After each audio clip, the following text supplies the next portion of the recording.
mä tiedän, että pitää löytää se oma tapa. Kyllä. Sitten niin kuin sanoin, täällä ollaan puhuttu, kun pitää varmaan vähän väärässä kohtaa teillä toi klimpit.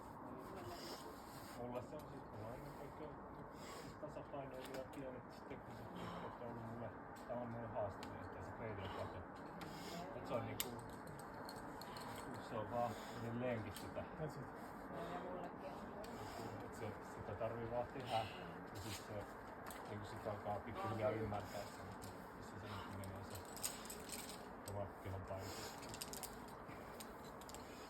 Kuunnellaan, että jolloin jotain Onko mä edelleen vaan niinku kuulemaan esimerkiksi jotain lajitaustoa jossain.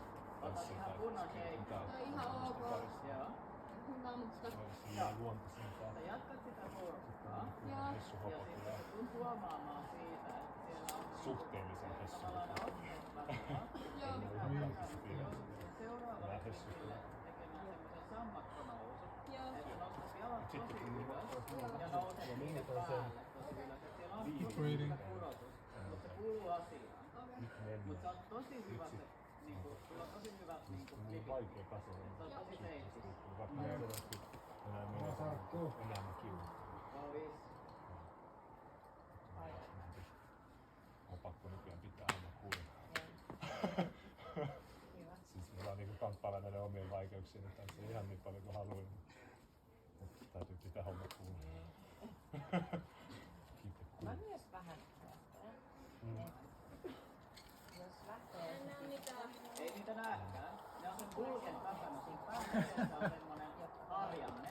Niin siellä takana, niin nyt se joutuu saamaan jalat sammutuksi. Joo. tulee vaan paska fiilis. Jos Tosi hyvä. Ei sano ääneen asioita. Aivan törkeä Tosi hyvä. hyvä. Joo. Vaan Niin. Et sä ohitat ne paremmin päin. kyllä. Älä tarraudu negatiivisiin. Ja sitten jos Noin. Nyt sä pääset siihen ekaan tän kurssiin, joka on sammakkonousu. Sä näet siellä, mitä siellä on.